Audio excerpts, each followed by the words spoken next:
যেটা আপনার এখান থেকে আপনাকে শিখতে হবে যে একটা আয়াতের মধ্যে কত কিছু প্রমাণ করা যায়। যে রাসূলের এই কথার উপরে ভিত্তি করে ওয়ালা আকুলু লাকুম ইন্নী মালাক, আর আমি তোমাদের কাছে এটাও বলতেছি না আমি ফেরেশতা। ফেরেশতা কিসের তৈরি এটা তো আমরা সবাই জানি, কিসের তৈরি? নূরের তৈরি। আর রাসূল যেহেতু বলতেছেন আমি মালাক না, তার মানে ফেরেশতার কোনো কিছুই রাসূল সাল্লাল্লাহু আলাইহি ওয়াসাল্লামের সাথে সম্পর্কযুক্ত না, সৃষ্টিগত না, অন্য কোনো দিক থেকেও না, ফিতরতগত দিক থেকেও না। এরকম অনেক কিছু প্রমাণ করা সম্ভব। তালাকুল্লি হাল এটা স্পষ্ট বিষয় যে আল্লাহ সুবহানাহু ওয়া তাআলা একমাত্র গায়েব জানেন, পৃথিবীতে আর কেউ গায়েব জানে না। আরেকটা জবাব আপনাকে দিয়ে দিই, এই যে কবরের ঘটনাটাই, যে রাসূল কিভাবে কবরের ভিতরে আযাব জানতে পারে, এটা আরেকটা জবাব কোরআনে আছে। রাসূলুল্লাহ সাল্লাল্লাহু আলাইহি ওয়াসাল্লামকে করেন না, তবে যাদের কাছে প্রকাশ করেন তারা কারা জানেন?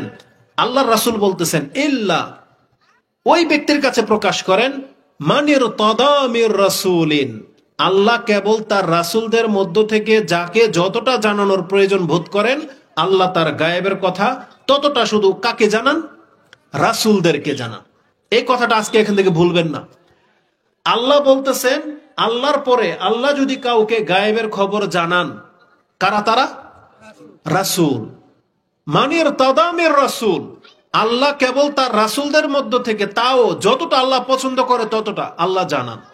তার মানে এই আয়াত যেটা প্রমাণ করে, তাহলে কবরের আযাব আল্লাহর প্রয়োজন বোধ করেছিলেন, রাসূলকে দেখিয়ে দিয়েছেন। এবং রাসূল এটাও বলেছেন সাল্লাল্লাহু আলাইহি ওয়াসাল্লাম যে যদি তোমরা কবর দেওয়া ছেড়ে দিতে, এটা যদি ভয় না করতাম, তাহলে আমি যেভাবে কবরের আযাব দেখতে পাচ্ছি, শুনতে পাচ্ছি, আমি আল্লাহর কাছে দোয়া করতাম আল্লাহ তোমাদেরকেও দেখিয়ে দিতেন, শুনিয়ে দিতেন, যাতে করে তোমাদের ইয়াকিন হয়ে যায়। কিন্তু কেন এটা করা হয় নাই?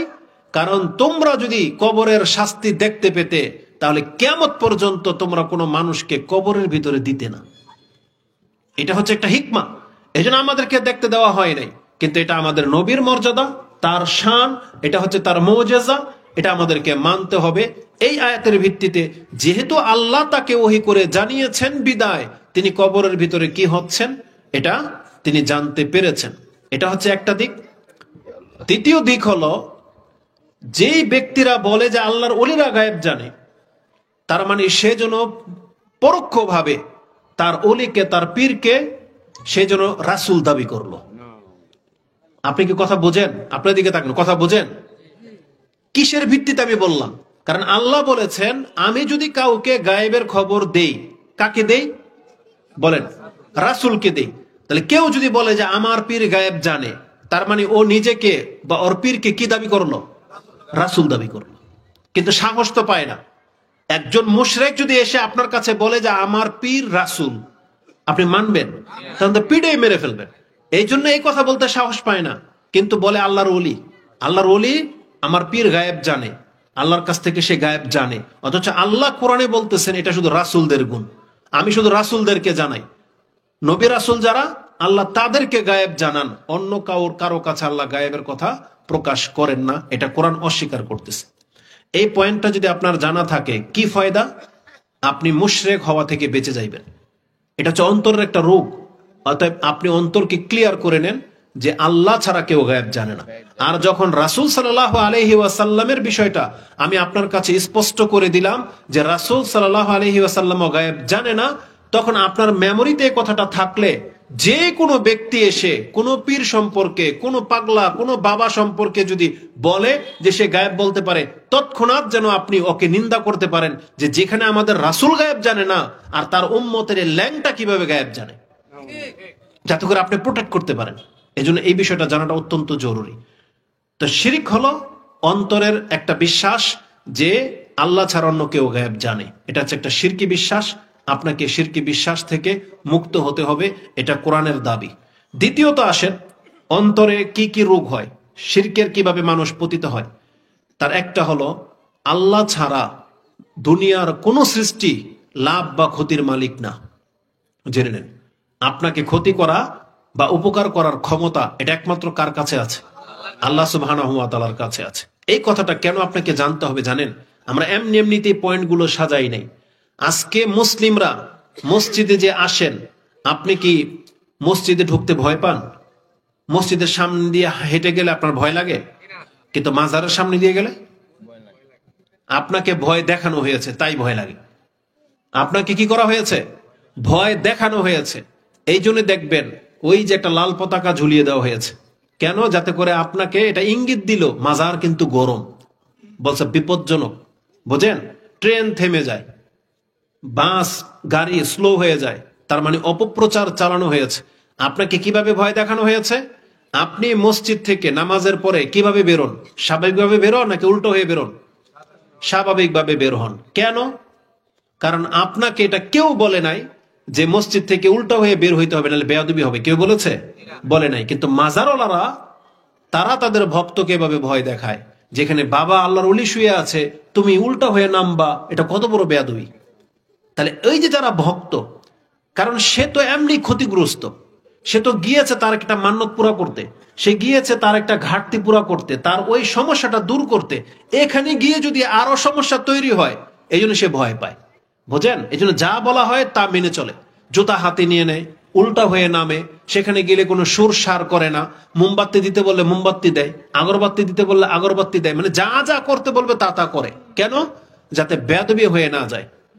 অথচ আপনার কমন সেন্স যদি কাজ করে, এখানে কে কে আছেন যে মদিনাতে রাসূল সাল্লামের কবরের পাশে বা রওজার পাশে গিয়েছিলেন? কেউ আছেন? আলহামদুলিল্লাহ, মাশাআল্লাহ, তো অনেকে, বারাকাল্লাহু ফিক। আচ্ছা, আপনারা যখন রাসূল সাল্লাম কবরকে সালাম দিয়েছেন, আবু বকর, ওমর রাদিয়াল্লাহু তাআলা আনহুম আজমাইন, তাদেরকে যে সালাম জানিয়েছেন, রাসূলের কবর যে জিয়ারত করেছেন, তারপরে কি উল্টা হয়ে আসছিলেন নাকি স্বাভাবিকভাবে বেরিয়ে গিয়েছিলেন? তাহলে স্বাভাবিকভাবে বেরিয়ে গিয়েছিলেন।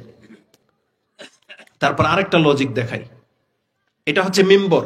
রাসূল সাল্লামের কবরটা কিন্তু এখানে, বুঝছেন? এখানে কিন্তু আরো দুই কাতার আছে, দুই কাতার আছে না? জুমার নামাজ যখন চালু হয়, যখন মানুষ একেবারে লোকা পরিপূর্ণ, বা যে কোন নামাজ মসজিদ নববী ভরা থাকে, এই যে দুই কাতারে মানুষ যারা দাঁড়ায়, কবরটাকে তাদের পেছনে না? কি মনে করেন কবরটা কোথায়? এই দুই কাতারের পেছনে তো কবর, এই ঘরটার ভিতরে তো কবর, তাই না? আর এখানে মানুষ দাঁড়াইতে পারে। তাহলে এই যে লোকগুলো রাসূল সাল্লামকে পেছনে দিয়ে দাঁড়াইলো, এটা বেয়াদবি করলো? কেন বেয়াদবি হবে না? কারণ সামনে কে? সামনে আল্লাহ। কি মনে করেন? আপনি বলতেছেন যে পেছনে কবর, এটাকে আপনার বেয়াদবি হবে, অথচ সামনে কে? সামনে তো আল্লাহ।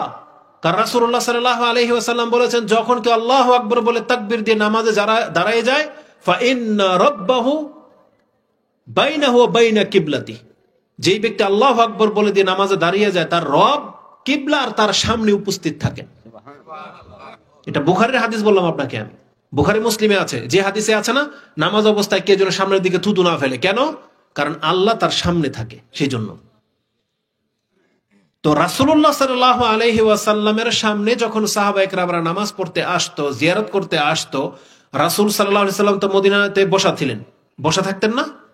সাহাবীরা তার সাথে দেখা করতে আসতো, কথাবার্তা বলে চলে যেত। তারা রাসূল সাল্লাম থেকে কিভাবে যেত? সাধারণভাবে ফিরে যেত।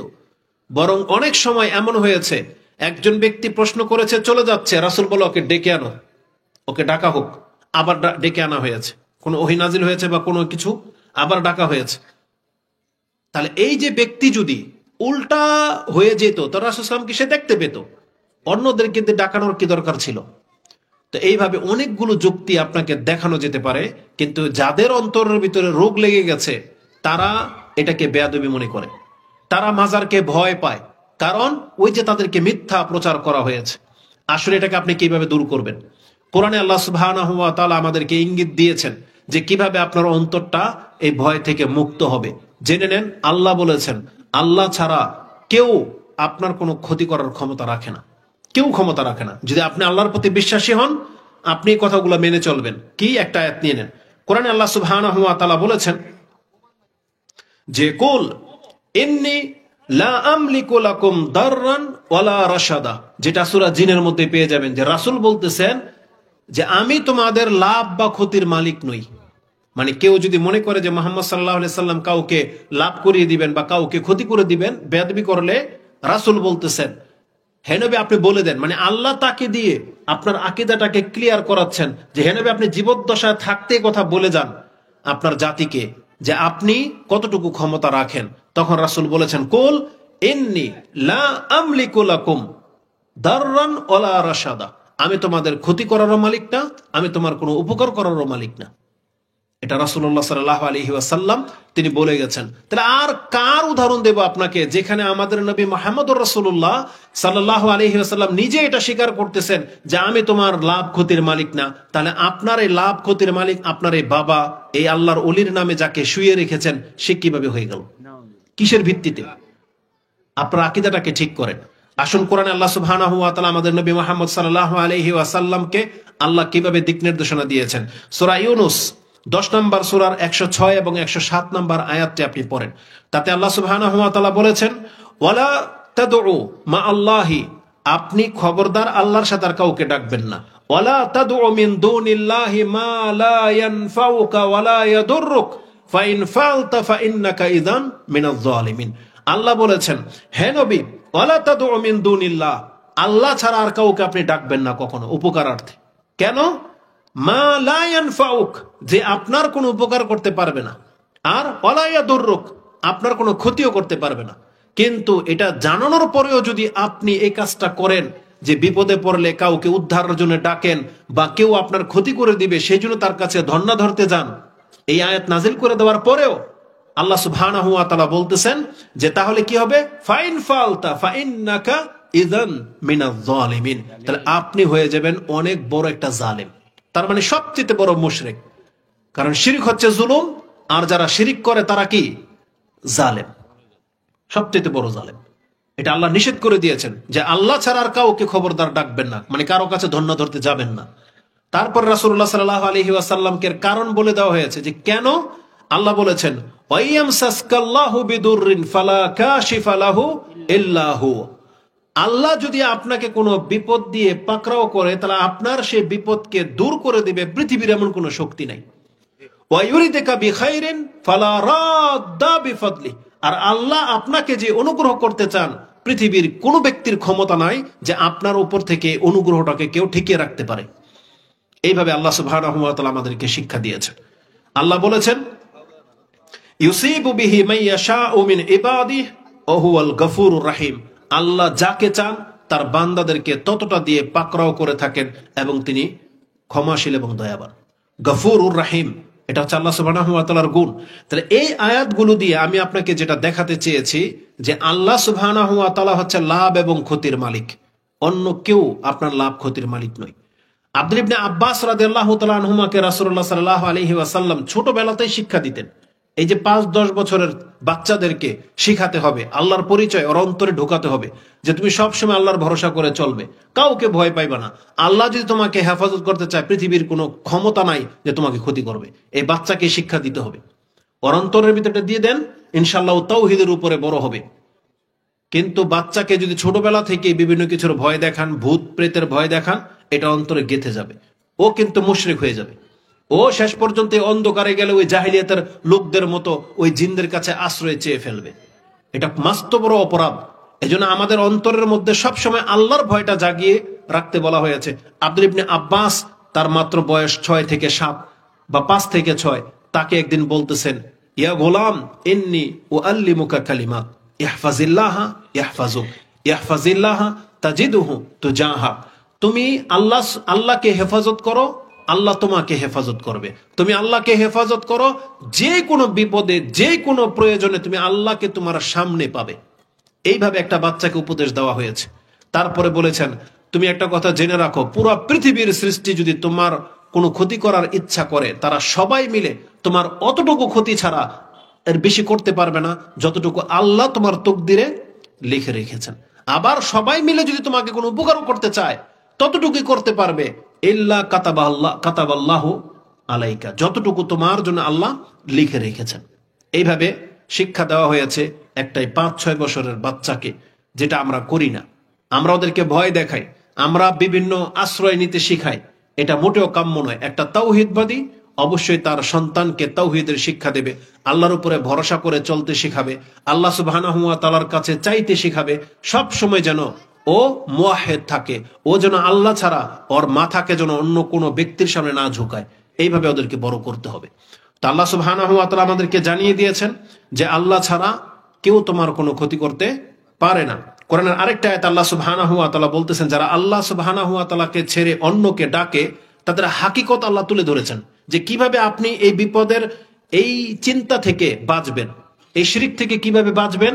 সূরা ফাতিরের এই আয়াতটা আপনি খুব গভীরভাবে দেখেন, যেটা 14 নম্বর আয়াতে পেয়ে যাবেন। আল্লাহ সুবহানাহু ওয়া তাআলা বলেন, ওয়াল্লাযীনা তাদউ মিন দুনিহি, যারা আল্লাহকে ছাড়া অন্যকে ডাকে, ওয়াল্লাযীনা তাদউ মিন দুনিহি মা ইয়ামলিকুনা মিন কিতমির, তারা খেজুর, আপনি একটা খেজুরের বিচি নেবেন বা খেজুর নেবেন, খেজুরটাকে আপনি ছিঁড়বেন, ছিঁড়লে দেখবেন বিচির উপরে একটা পাতলা একটা পরতের মতো আছে, একটা পেপার আছে পাতলা, ওটাকে বলা হয় কিতমির। আল্লাহ সুবহানাহু ওয়া তাআলা বলতেছেন, এই ব্যক্তি যার কাছে তুমি চাচ্ছ, ও তো খেজুরের মালিক নাই, ওই বিচিরও মালিক না। কারণ বিচির মালিক হলে কি হতো জানেন, যে বিচি দিয়ে গাছ হবে, গাছ থেকে আপনি খেজুর পেতেন। এজন্য আল্লাহ বলেছেন, ও খেজুরের মালিক তো নাই, এমনকি বিচিরও মালিক না। আর বিচির কথা বাদ দাও, ওই খেজুর আর বিচির মাঝখানে যে পাতলা আবরণটা থাকে, এই ব্যক্তি এই আবরণটারও মালিক না। মানে যে আবরণটা আপনার পেট ভরবে না, যে আবরণটা দিয়ে কোনো গাছও জন্মাবে না, মানে এটা অতিরিক্ত একটা জিনিস। আল্লাহ বলেছেন, তুমি যাকে আল্লাহর ওলি হিসেবে যাকে ডাকতেছ, এই ব্যক্তি এই অতিরিক্ত জিনিসটারও মালিক না। বুঝেন? তাহলে আল্লাহ সুবহানাহু ওয়া তাআলা বলতেছেন, মা ইয়ামলিকুনা মিন কিতমির, তারা ওই কিতমিরও মালিক না। তারপর আল্লাহ বলেছেন, ইন তাদউহুম, তুমি যদি তারপরও তাদেরকে ডাকো, লা ইয়াসমাউ দুআআকুম, তাহলে তারা তোমাদের ডাক শুনতে পায় না। ওয়ালাউ সামিউ, আল্লাহ বলেছেন ধরেই নিলাম যে তোমার ডাক এই কবরে পৌঁছে গেল, যাদেরকে তুমি ডাকতেছো তারা শুনতে পেল, কিন্তু কিয়ামত পর্যন্ত তোমার কথার জবাব দিতে পারবে না। বলেছেন, ওয়ালাউ সামিউ মাস্তাজাবু লাকুম ওয়া ইয়াউমাল কিয়ামাতি ইয়াকফুরু বিশিরকিকুম। আল্লাহ বলেছেন, তারা তো তোমার কথার জবাব দিতেই পারবে না, বরং কিয়ামতের মাঠে যখন বিচার শুরু হবে, আর যারা ঈসা আলাইহিস সালামকে ডাকতো, যারা আব্দুল কাদের জিলানীকে ডাকতো, যারা ওই খাজা মঈনুদ্দিন চিশতি বা শাহজালাল শাহপরানদেরকে ডাকতো, এরা যদি সত্যিকার অর্থে আল্লাহর বান্দা হয়ে থাকে, যেমন ঈসা আলাইহিস সালাম, ঈসা আলাইহিস সালাম প্রকৃত অর্থে আল্লাহর বান্দা। ঈসা আলাইহিস সালামের কথা বলে দিয়ে আল্লাহ পৃথিবীর সমস্ত সৎ ব্যক্তিদের কথা উল্লেখ করে দিয়েছেন, যে এই জমিনে যারা সৎ ছিল কিন্তু মানুষ তাদের ইবাদত করেছে, মানুষ তাদের কাছে ধন্য ধরেছে, তারা সবাই সেদিন অস্বীকার করবে। যেমন এই আয়াতে আল্লাহ বলেছেন যে তুমি যাদেরকে ডাকতা, ওয়া ইয়াউমাল কিয়ামাতি ইয়াকফুরুনা বিশিরকিকুম, তারা তোমাদের এই শিরককে অস্বীকার করবে, যে বলবে আল্লাহ আমি এদেরকে শিখাই নাই যে আমাকে ডাকো, আমি মরে গেলে আমার কাছে এসে ধন্য ধরো, আমার কাছে এসে মান্নত করো, এটা আমি শিখাই নাই। প্রত্যেকটা সৎ ব্যক্তিটা অস্বীকার করবে। আর এটার প্রমাণ কোথায় আছে? একটা কোরআন আয়াত বললাম, এবং আরেকটা আয়াতে সূরা মাইদা 116 থেকে নিয়ে আপনি শেষ পর্যন্ত পড়েন, 120, পুরা মাইদার মধ্যে আছে 120টা আয়াত, আপনি 112 নম্বর থেকে পড়েন। সেদিন আল্লাহ বলবেন, ওয়াইজ ক্বাল আল্লাহু ইয়া ঈসা ইবনে মারইয়াম আনতা কুলতা লিন-নাস ইত্তাখিযুনি ওয়া উম্মিয়া, যে তুমি ইলাহাইনি মিন দুনিল্লাহ, যে হে ঈসা তুমি কি তোমার জাতিকে কথা বলেছিলা যে আমাকে এবং আমার মাকে ইলাহাইনে, দুই ইলাহ হিসেবে গ্রহণ করে আল্লাহকে ছেড়ে দিয়ে? তখন ঈসা আলাইহিস সালাম জবাবে বলবে, সুবহানাক মা ইয়াকুনু লি আন আকুলা মা লাইসা লি বিহক। ঈসা আলাইহিস সালাম বলবেন, সুবহানাল্লাহ, আপনি পবিত্র আল্লাহ, এটা আমি কি করে বলতে পারি যে কথা বলার অধিকার আমার নাই? আর আমি যদি বলে থাকি আল্লাহ তুমি সব জানো, আমি তো কথা বলি নাই, তো স্বীকার করা হবে। শাহজালাল শাহপরান, আব্দুল কাদের জিলানী, খাজা মঈনুদ্দিন চিশতি সবাই যদি আল্লাহর তাওহীদের উপরে মরে গিয়ে থাকে, তারাও বলবে আল্লাহ দুনিয়াতে তো আমরা তাদেরকে তাওহীদ শেখাতে গিয়েছিলাম, আমরা কোনোদিন বলি নাই যে আমাদের গোসল করা পানি খাও, আমাদের মাজার এসে সেজদা করো, এটাকে তারা বলে গেছে? কোনোদিন বলে যায়। তো যারা এগুলো করতেছে তারা কিয়ামতের মাসে চরম ভাবে ফেসে যাবে, কারণ আল্লাহ বলেছেন তারা এটাকে অস্বীকার করবে। ওয়ালা ইউনাব্বিউকা মিসলু খাবির, এবং আল্লাহ বলেছেন তাদের কাছে খবরই নাই যে তোমরা তাদের কাছে ধন্য ধরো। এটা আল্লাহ সুবহানাহু ওয়া তাআলা অস্বীকার করে দিয়েছেন, যেটা আপনি সূরা ফাতির 35 নম্বর সূরার 14 নম্বর আয়াতে পেয়ে যাবেন। তাহলে অন্তরের শিরকের মধ্যে আমি আপনার কাছে জাস্ট 2টা পয়েন্ট তুলে ধরেছি, যে আল্লাহ ছাড়া কেউ গায়েব জানে না, এবং আল্লাহ ছাড়া আপনার কেউ লাভ ক্ষতির মালিক নয়। এবার আসুন জবানের দিকে চলে যাই, যে মানুষ জবান দিয়ে কিভাবে শিরিক করে। এটা খুব সেনসিটিভ। আল্লাহ সুবহানাহু ওয়া তাআলা আমাদেরকে জানিয়েছেন যে মানুষ জবান দিয়ে শিরিক করে বলতে, যেভাবে আমরা আল্লাহর কাছে দোয়া করি, আল্লাহকে ডাকি, কিছু মানুষ আছে সে তখন তার নিয়তটাকে তার বাবার দিকে, মাজার ভক্তের দিকে, বা সে যাকে আল্লাহর ওলি ভাবতেছে তার কাছে সে কামনা করে। এমন কিছু ব্যক্তি আছে, যেমন মক্কার মুশরিকরা তাদের দেব দেবীদেরকে ডাকতো বিপদে পড়লে, কিন্তু বড় বিপদে পড়লে আবার এদেরকে ভুলে যেত, একমাত্র আল্লাহকেই ডাকতো।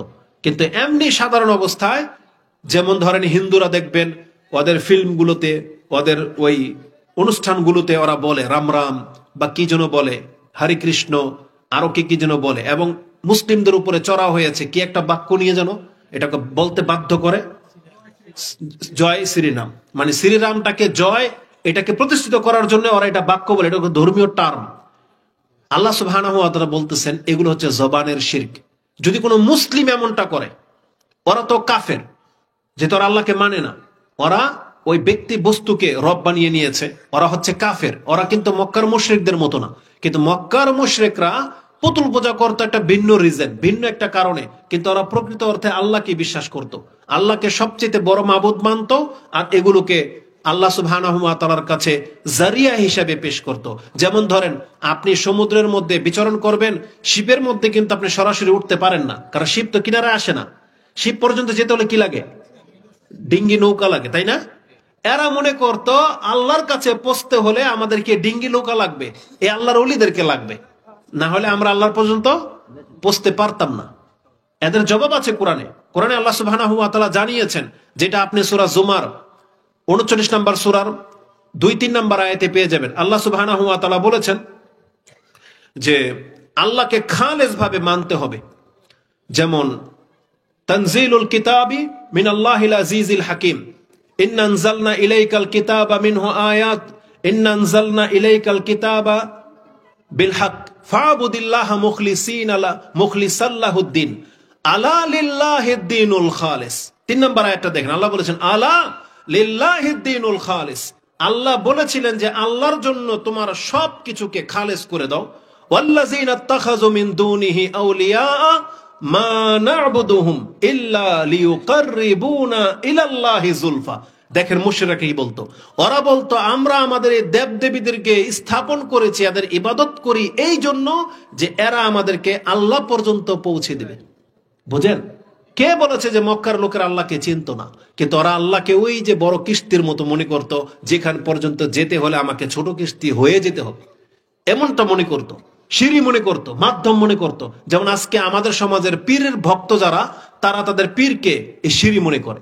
তারা মনে করে যে সামিয়ানার উপর উঠতে সিঁড়ি লাগে, তখন আল্লাহ পর্যন্ত পৌঁছতেও সিঁড়ি লাগে, আর সেই পীরটাকে বানিয়েছে সেই সিঁড়ি, সেই মাধ্যম। তাদের কিতাবাদের মধ্যে ওই যে বেদে মারেফত, ইয়াদে খোদা বা আশেক মাসুক, ওই দলের নাম আমি নিলাম না, এক ধরনের ভন্ডা আছে যে বাংলার জমিনে, তারা নাকি হকপন্থী দল। তাদের কিতাবের মধ্যে কি লেখা আছে জানেন? এক ব্যক্তি এক জঙ্গলে গিয়ে দেখে এক পাগল গাছের ভিতরে ঝুলে আছে, কত বছর ধরে যে ঝুলে জিকির করতেছে। মানে আপনি দেখতে পাবেন কিছু কিছু দৃশ্য, কারেন্টের তার দেখেছেন কোনো গাছের ভিতরে ঢুকে যেতে? দেখেন নাই? ধরেন আপনি গাছের মধ্যে একটা সুতা বাঁধবেন, যদি দীর্ঘদিন এই সুতাটা গাছের মধ্যে থেকে যায়, এই সুতা কি হয়, গাছের ভিতরে চলে যায়। কিন্তু তো আল্লাহর এই ওলি জঙ্গলে গাছের মধ্যে ঝুলে যে কত বছর ধরে জিকির করতেছে, এর কোনো হুঁশ নাই। ওই গাছ হাত ভিতরে চলে গেছে, মানে গাছ বাড়তে বাড়তে তার হাতকে খেয়ে ফেলছে। হঠাৎ করে এক ব্যক্তি আল্লাহকে যে পেতে চায়, সে এসে ওই পাগলাকে জড়িয়ে ধরেছে, আল্লাহর ওলিকে জড়িয়ে ধরেছে। তখন তার হুঁশ ফিরছে। কে আমাকে ধরলো? তখন বলতেছে যে আমি আল্লাহকে পেতে চাই।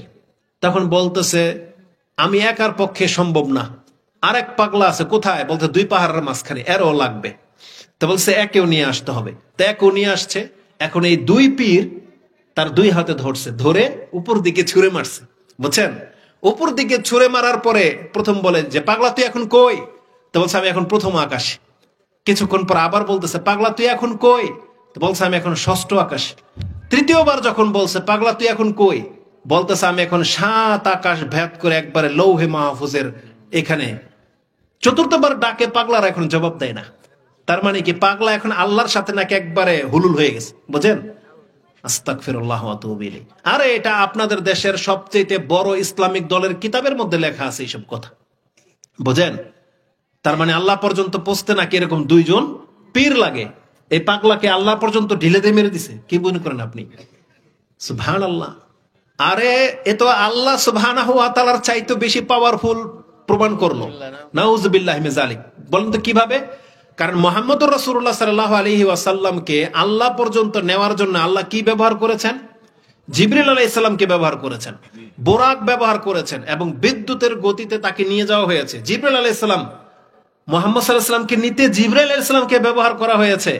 আর আল্লাহর ওলি যারা, এরা এত পাওয়ারফুল, এরা কিছুই লাগে না, ঢিল মের দিয়ে আল্লাহর কাছে পাঠিয়ে দেয়। আস্তাগফিরুল্লাহ ওয়া আতুবু ইলাইহি। আমাদের হাসি কেন আসে জানেন? মানে বাঙালির মানুষের মাথার মধ্যে এত মানে গোবর ভরা যে এতগুলো মানুষের সামনে এই কথা বলে, এতগুলো মানুষের জন্য কিতাব লেখা হয়েছে, অথচ ওদের বিবেক এটাকে মেনে নিল কি করে? অথচ রাসূলুল্লাহ সাল্লাল্লাহু আলাইহি ওয়াসাল্লামের জীবনী থেকে কিছুই শিখে না। এটা রজব মাস, এরাই না বলে রজব মাসে মেরাজ হয়েছে। আচ্ছা মেনে নিলাম, কত তারিখে হয়েছে এটা নিয়ে ইখতিলাফ আছে, কিন্তু মেরাজ যে হয়েছে এটা তো সত্য, তাই না? তাহলে রাসূলুল্লাহ সাল্লাল্লাহু আলাইহি ওয়াসাল্লামকে আল্লাহ মেরাজে নিয়ে আল্লাহর সাথে কি কোলাকুলি করিয়েছেন? তাহলে এই পাগলা কিভাবে করলো? যেখানে আল্লাহ সুবহানাহু ওয়া তাআলা তাকে একটা স্থান পর্যন্ত নিয়ে গেছেন, সিদরাতুল মুনতাহা যেটাকে বলা হয়েছে, যেখানে সৃষ্টি থেমে গেছে, এরপরে হচ্ছে আরশ, এরপর আল্লাহ সুবহানাহু ওয়া তাআলা। সিদরাতুল মুনতাহা পর্যন্ত রাসূলুল্লাহ সাল্লাল্লাহু আলাইহি ওয়াসাল্লামকে নিয়ে যাওয়া হয়েছে, যদিও কিছু কিছু বক্তা বাড়তে বাড়তে একবারে লৌহে মাহফুজ পর্যন্ত পৌঁছে দেয়। এগুলো কিন্তু ভুল তাফসীর। সঠিক তাফসীর আপনি সূরা নাজমের মধ্যে পড়ে দেখেন, যেখানে সিদরাতুল মুনতাহা পর্যন্ত বলা হয়েছে, তারপরে আল্লাহ তার বান্দার উপরে যা কিছু ওহী করার করলেন, ওখান থেকে রাসূলুল্লাহ সাল্লাল্লাহু আলাইহি সাল্লাম পৃথিবীতে ফিরে আসলেন। আয়েশা রাদিয়াল্লাহু তাআলা আনহা তিনি বলেন, মান জামা আন্না মুহাম্মাদান রাআ রাব্বাহু ফাকাদ আযামাল ফিরিয়াতা ইলাল্লাহি আলাল্লাহি আযামুল ফিরিয়া। আয়েশা রাদিয়াল্লাহু তাআলা আনহা তিনি বলতেন, যে কোনো বক্তা যদি তোমার কাছে এটা বলে যে মুহাম্মদ সাল্লাল্লাহু আলাইহি সাল্লাম তার রবকে দেখেছেন, তাহলে এই ব্যক্তি হচ্ছে আল্লাহর উপরে চরমভাবে মিথ্যা প্রতিপন্নকারী। লা তুদরিকুহু আবসার, যেটা বললেন, লা তুদরিকুহু আল আবসার ওয়া হুয়া ইউদরিকু, তোমাদের এই চোখ আল্লাহ সুবহানাহু ওয়া তাআলাকে পরিব্যাপ্ত করতে পারবে না, তবে আল্লাহ সুবহানাহু ওয়া তাআলা সবকিছুকে পরিব্যাপ্ত করতে পারেন। তাহলে আল্লাহ সুবহানাহু ওয়া তাআলাকে পৃথিবীতে থাকা অবস্থায় কোন মানুষ আল্লাহকে দেখেনি, দেখতেও পাবে না, তবে কিয়ামতের মাঠে প্রত্যেকটা মুসলিমকে আল্লাহ কিয়ামতের মাঠেই দেখা দিবেন। আলহামদুলিল্লাহ, বলে আলহামদুলিল্লাহ। আল্লাহ যারা দেখতে পাবে আমরা যেন তাদের অন্তর্ভুক্ত হই, বলেন আমিন। কারণ রাসূলুল্লাহ সাল্লাল্লাহু আলাইহি সাল্লাম বলেছেন, ইন্নাকুম তারাউনাহু ইয়াউমাল কিয়ামাতি ইয়ানান, তোমরা দিব্য চক্ষে আল্লাহকে স্পষ্ট দেখতে পাবে। বুখারীর একটা হাদিস নিয়ে যদি আল্লাহকে দেখার কথাটা চলে আসছে, তাহলে একটা হাদিস আপনাকে বলেই দিই। ইমাম বুখারী রাহিমাহুল্লাহ তিনি তার 554 মানে 554 নম্বরে নামাজের পর্ব আলোচনা করতে গিয়ে হাদিসটা পেলাম, 554 নম্বরে পেয়ে যাবেন, এবং কিতাবুত তাওহীদে মানে 7300 সামথিং ওখানেও পেয়ে যাবেন। আর মুসলিমে বিশাল লম্বা হাদিস আছে, যে হাদিসটা আপনি 343-এ পেয়ে যাবেন, 343, যেটাতে জিসরে জাহান্নামের বর্ণনা আছে। রাসূল সাল্লাল্লাহু আলাইহি ওয়াসাল্লামকে একবার জিজ্ঞাসা করা হয়েছে, হাল নারা রাব্বানা ইয়াউমাল কিয়ামা, আমরা কি আমাদের রবকে কিয়ামতের মাঠে দেখতে পাবো? তখন রাসূল সাল্লাল্লাহু আলাইহি ওয়াসাল্লাম বলেছেন, হাল তুদারুনা ফি শামসি লাইসা দুনাহা সাহাব, বলছে লা ইয়া রাসূলুল্লাহ। বলছে হাল তুদারুনাল কামারা লাইলাতাল বদরি লাইসা দুনাহা সাহাব, পূর্ণিমার চাঁদ যখন ওঠে, আকাশে যদি কোনো মেঘ না থাকে, চাঁদকে দেখতে তোমাদের কোনো গোলযোগ হয়? বলছে লা ইয়া রাসূলুল্লাহ। বলছে ইন্নাকুম তারাউনাহু ইয়ানান বা কাযালিক, তোমরা এই চাঁদকে যেভাবে দেখতে পাচ্ছ, আল্লাহকেও কিয়ামতের মাঠে তোমরা এইভাবে স্পষ্ট চোখে দেখতে পাবে। তার মানে প্রত্যেকটা মুসলিম সেখানে দেখতে পাবে। রাসূলুল্লাহ সাল্লাল্লাহু আলাইহি সাল্লাম কি বলেছেন জানেন?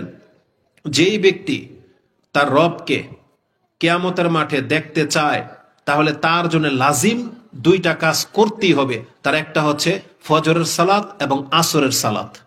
এই দুইটা সালাতের ওয়াক্ত যেন জীবনে কোনোদিন তার পার না হয়ে যায়। মানে তোমরা যদি অপারগ না হও, রাসূল বলেছেন অবশ্যই তোমরা ফজর এবং আসরের সালাত সময় মোতাবেক আদায় করার চেষ্টা করো, কারণ তোমরা যারা এটা করতে পারবে, কিয়ামতের মাঠে তোমার রবকে, চাঁদকে যেভাবে দেখতে পাচ্ছ এইভাবে দেখতে পাবে। তাহলে আপনাকে নামাজ পড়তে হবে যদি আপনার রবকে দেখতে চান। তালাকুলি হাল আমি কেন বললাম এখানে, যে এই পাগলা সে 2 পীরের মাধ্যমে আল্লাহ পর্যন্ত পৌঁছে যায়। এগুলো হচ্ছে আমাদের দেশের ধর্মীয় কিতাব, অথচ আল্লাহ সুবহানাহু ওয়া তাআলা এটাকে ডাইরেক্ট অস্বীকার করেছেন যে আল্লাহ সুবহানাহু ওয়া তাআলার সাথে এই ধরনের বেয়াদবি মানায় না। এগুলো একদম স্পষ্ট বেয়াদবি আল্লাহ সুবহানাহু ওয়া তাআলার সাথে। তা আসুন, জবান দিয়ে মানুষ এইভাবে শিরিক করে থাকে, তো জবানের শিরকের মধ্যে একটা শিরক হলো আল্লাহ ছাড়া অন্যের কাছে ধন্য ধরা, অন্যের কাছে চাওয়া, অন্যকে ডাকা। কোরআনে আল্লাহ সুবহানাহু ওয়া তাআলা এই সম্পর্কে আমাদেরকে বলেছেন যে ওয়ান্নাল মাসাজিদা লিল্লাহি ফালা তাদউ মা আল্লাহি আহাদা, যেটা আপনি সূরা জিন 72 নম্বর সূরার 18 নম্বর আয়াতে পেয়ে যাবেন, যে এই জমিন হচ্ছে আল্লাহর জন্য বা সেজদা হচ্ছে আল্লাহর জন্য, খবরদার তোমরা আল্লাহর সাথে অন্য কোনো একজনকেও ডাকবা না, নিষেধ করে দেওয়া হয়েছে। হাদিসে যেটা আছে, আন আব্দুল্লাহ কালা কালা নবী সাল্লাল্লাহু আলাইহি ওয়াসাল্লাম মান মাতা ওয়া হুয়া ইয়াদউ মিন দুনিল্লাহি নিদ্দান দাখালান নার, যেই ব্যক্তি এমন অবস্থায় মরে যাবে যে সে আল্লাহর সাথে অন্য কাউকে সমকক্ষ স্থির করে মরেছে। নিদ্দান মানে হচ্ছে অন্যকে আহ্বান করা। যেভাবে আল্লাহকে ডাকা হয় বিপদের সময়, অন্য কেউ যদি বিপদের সময় কেউ উদ্দেশ্য করে, তাহলে রাসূল বলেছেন এই অবস্থায় যদি মরে যায় তওবাবিহীন দাখালান নার, সে জাহান্নামে যাবে। এই হাদিস আপনি বুখারীতে পেয়ে যাবেন, তাফসিরে 65 নম্বর অধ্যায়, হাদিস হচ্ছে 4497। তাহলে মুখের একটা শিরক হলো অন্যের কাছে দোয়া করা। মুখের কিছু শিরক খুব দ্রুত আপনাকে বলে দিই। মুখের একটা শিরক হলো আল্লাহর সাথে রাসূলকে একভাবে উচ্চারণ করা, যেগুলো হচ্ছে শিরক। যেমন একটা হাদিস নিয়ে নেন, রাসূলুল্লাহ সাল্লাল্লাহু আলাইহি ওয়াসাল্লামের সামনে একজন সাহাবী খুতবা দিচ্ছেন, রাসূল বসা। তখন সে বলতেছে, ইয়া আইয়ুহান নাস, হে মানুষ, মাইয়ুতি ইল্লাহ ওয়া রাসূলা ফাকাদ রাশাদ ওয়া মা ইয়াসিহিমা ফাকাদ গাওয়া। যেই ব্যক্তি আল্লাহ এবং তার রাসূলের অনুসরণ করবে সেই ব্যক্তি সঠিক পথ পাবে, মানে কল্যাণ পাবে। আর যেই ব্যক্তি তাদের রাসূল সুবহানাল্লাহ সাল্লাল্লাহু আলাইহি ওয়াসাল্লাম তিনি বলেন, বিসাল খতিবে আনতা, তুমি একটা মন্দ নিকৃষ্ট বক্তা। আমরা তো আমাদের ভাষায় নিকৃষ্টই বলবো, রাসূল তো ভদ্র ভাষায় বলছেন বিসাল খতিব, তুমি একটা মন্দ বক্তা। কেন বললেন এই কথা? রাসূল বলেছেন বরং আনতাকুল, বরং তুমি এইভাবে বলো, ওমাইয়াসিল্লাহ ওয়া রাসূলা, যেভাবে তুমি প্রথম বাক্যটা বলেছিলা, মাইয়ুতি ইল্লাহ ওয়া রাসূলা, আলাদা আলাদা ভাবে, যে যেই ব্যক্তি আল্লাহর ইতাআত করবে এবং তার রাসূলের ইতাআত করবে সেই ব্যক্তি সঠিক রাস্তা পাবে। তখন না মানার ক্ষেত্রে ঠিক সেম জুমলা ব্যবহার করো, যে ওমাইয়াসিল্লাহ ওয়া রাসূলা, যেই ব্যক্তি আল্লাহর বিরুদ্ধাচরণ করবে এবং তার রাসূলের বিরুদ্ধাচরণ করবে সেই ব্যক্তি পথভ্রষ্ট হবে। এটা হলো সঠিক বাক্য। কি ভুল করেছিলেন সাহাবী? হাদিসটা হচ্ছে মুসলিমের জুমার অধ্যায়ের 1895 নম্বর হাদিসে পেয়ে যাবেন। সে যে মারাত্মক ভুলটা করেছিল, প্রথমে আল্লাহ এবং তার রাসূলকে আলাদা আলাদা বলেছে, দ্বিতীয় বাক্যে দুইজনের জন্য দ্বিবচন ব্যবহার করেছে, ব্যক্তি দুইজন বানিয়ে দিয়েছে। মানে ধরেন দুইজন ব্যক্তিকে দ্বিবচন পেশ করা হয়, তাসনিয়া, যেটা যে ওমাইয়া আসিহিমা, যারা আল্লাহ এবং তার রাসূলকে পৃথক না বলে দিয়ে তিনি বক্তব্য করেছেন যে আল্লাহ এবং তার রাসূল এই দুইজনের বিরুদ্ধাচরণ করবে। তার মানে দুইজনকে পার্সন বানিয়ে দিয়েছে। আল্লাহ কি পার্সন? আল্লাহ হচ্ছেন স্রষ্টা আর রাসূল হচ্ছেন সৃষ্টি, আকাশ পাতাল ব্যবধান। একজন হলেন স্রষ্টা, তার সাথে দ্বিবচন চলে না। আল্লাহ কি দ্বিবচন? আল্লাহ হচ্ছেন এক বচন, কারণ কুল হুয়াল্লাহু আহাদ, তার দ্বিবচন হয়ই না। আল্লাহ সুবহানাহু ওয়া তাআলাকে সে দ্বিবচন রাসূলের সাথে জড়িয়ে দিয়ে দ্বিবচন উচ্চারণ করেছে, বলছে বিসাল খতিবে আনতা, তুমি একটা মন্দ বক্তা, তুমি আল্লাহর সাথে আমাকে এইভাবে তুমি জড়াই দিলা। বরং আনতাকুল, তুমি এভাবে বলো, ওমাইয়াসিল্লাহ ওয়া রাসূলা, ওয়া আছে মাঝখানে, আল্লাহ এবং তার রাসূলের যে ব্যক্তি বিরুদ্ধাচরণ করবে, এইভাবে হবে। তাহলে জবান দিয়ে এইভাবে শিরক হয়। রাসূলুল্লাহ সাল্লাল্লাহু আলাইহি ওয়াসাল্লামের সামনে এসে বলা হতো, মাশা আল্লাহু ওয়া শিতা, আল্লাহ যা চায় আপনি যা চান ইয়া রাসূলুল্লাহ, এইভাবে তারা বলতো। রাসূল সাল্লাল্লাহু আলাইহি সাল্লাম কি সন্তুষ্ট হয়ে গেছেন? না। রাসূল সাল্লাল্লাহু আলাইহি সাল্লাম জবাব দিয়েছেন, ফাকাল লাহুন নবী সাল্লাল্লাহু আলাইহি সাল্লাম আজআলতানি ওয়াল্লাহি আদলান, তুমি আমাকে আল্লাহর সাথে সাব্যস্ত করে দিলা, অথচ আল্লাহ সুবহানাহু ওয়া তাআলা একাই এই দোয়ার হকদার রাখে, আল্লাহ একাই যা চায় তাই হয়, তুমি আমাকে আল্লাহর সাথে তার চাওয়ার সাথে আমাকে যুক্ত করে দিলা। আদলান বাল মাশা আল্লাহু ওয়াহদা, বরং তুমি জেনে রাখো আল্লাহ একা যা চান তাই হয়। তাহলে মানে মুখের এই ভাষা, এটা হচ্ছে একটা শিরকি ভাষা। রাসূল সাল্লাল্লাহু আলাইহি ওয়াসাল্লাম যা চান এটা হবে না, একমাত্র আল্লাহ যা চান তাই হয়। এদিকে তাকান, এদিকে তাকান, আপনার ওদিকে কি?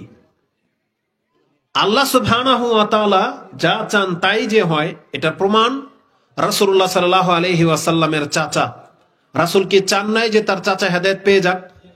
চেয়েছিলেন কিনা? বরং রাসূলুল্লাহ সাল্লাল্লাহু আলাইহি ওয়াসাল্লাম চেয়েছিলেন তার উম্মতের প্রত্যেকটা মানুষ ইসলাম গ্রহণ করে নিক। কিন্তু তার এই চাওয়াটা কি পুরা হয়েছে? বলেন, তার চাওয়া পুরা হয়েছে? না, পুরা হয়নি।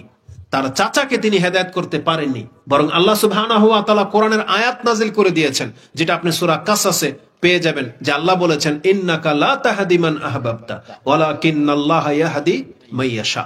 আপনি যাকে চান তাকে হেদায়েত করতে পারবেন না, বরং আল্লাহ একাই যাকে চাবে তাকে আল্লাহ সুবহানাহু ওয়া তাআলা হেদায়েত করে দিবেন। রাসূলুল্লাহ সাল্লাল্লাহু আলাইহি সাল্লামের ব্যক্তিগত জীবনে এমন বহু চাহিদা আছে, বহু কিছু আছে যেটা আল্লাহ রকমের বিপদ থেকে আশ্রয় চেয়েছেন, যে আল্লাহ আমার উম্মতকে আপনি উপর থেকে পাথর বর্ষণ করে হালাক করে দিবেন না, আল্লাহ বলছেন আমি মেনে নিলাম।